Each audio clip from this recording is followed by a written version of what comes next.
Friends, welcome to this episode of Leadosophy. You're here with an open mind because that is the rule and not the exception. Get some smooth tunes going on here. Glad you could join us. Glad you could, whether you're watching or listening. I appreciate it. Leadosophy is grateful. Today we're going to talk about maybe some of the fundamental differences between leadership and management. Leading versus managing. And a lot of what you're going to hear today, or pretty much everything you're going to hear today, is Leadosophy's take on the difference. Because Leadosophy believes there is a stark difference when we talk about leadership versus how we talk about management. And it really comes down to how we talk about leaders versus how we talk about managers. What is the language we use? We're going to talk about the paternalistic leaders, maybe the domineering leader or manager who thinks that he or she is managing people. They have to manage everything they do. Again, it's going to come down to language. Should be an interesting conversation. If you have some feedback on this, shoot me an email, tim@leadosophy.com. All right, here we go. Are you ready to permanently fuse leadership and philosophy? Then a word of caution. You are about to enter the fully abstract yet wholly concrete realm of Leadosophy. Our ideas are not always so clear and distinct. To validate this proposition, we welcome the host of Leadosophy, Tim Wood.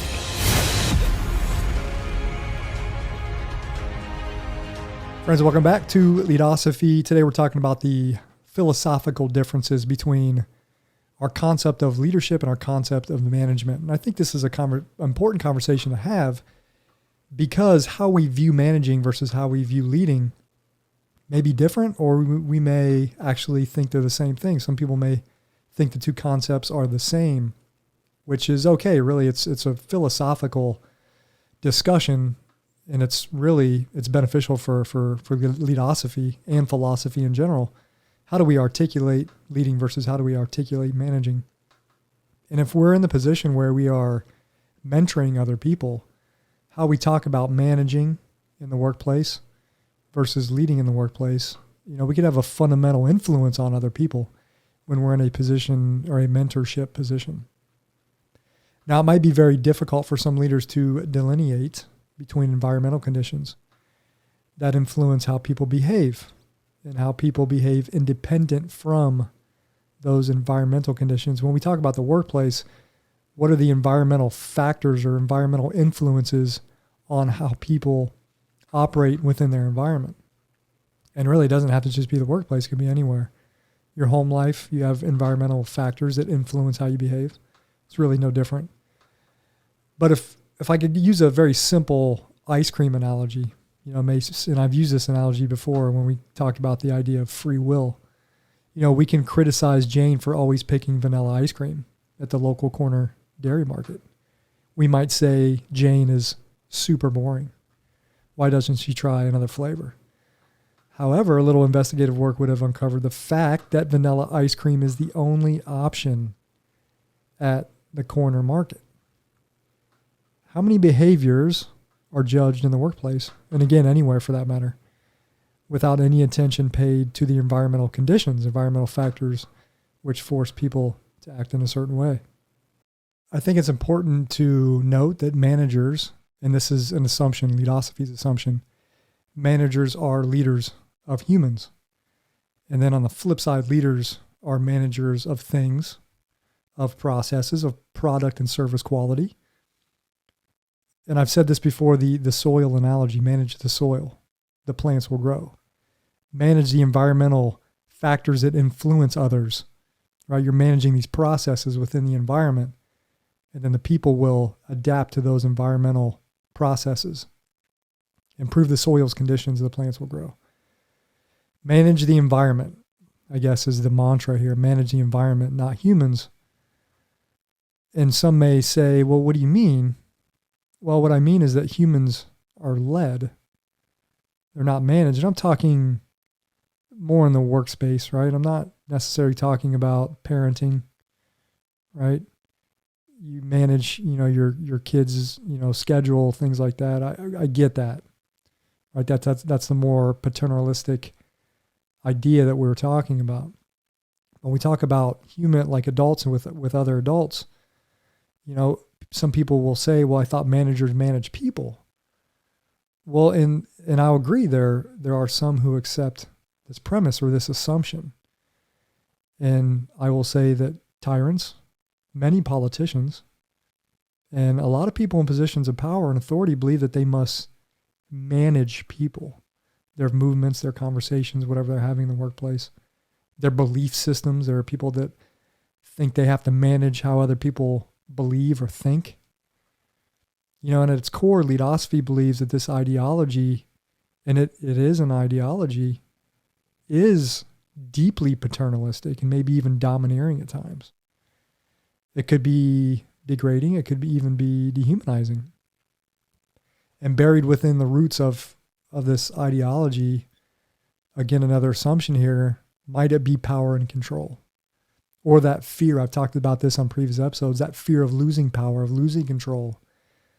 Leadosophy is very, very adamant that empowering others is a positive leadership step.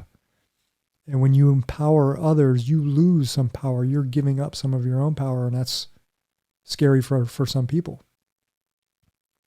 So me personally, if I'm following you, you're the leader, and I'm following you down a dark path, I don't need you to manage how I walk. I need you to guide me, lead the way to more opportunities, tools and resources, even knowledge. Knowledge, tools, and resources, KTR. I talk about that as far as when we talk about managing the soil, managing the environmental factors, make sure people have the knowledge they need to do their jobs, the tools they need to do their jobs, and the resources they need to do their jobs.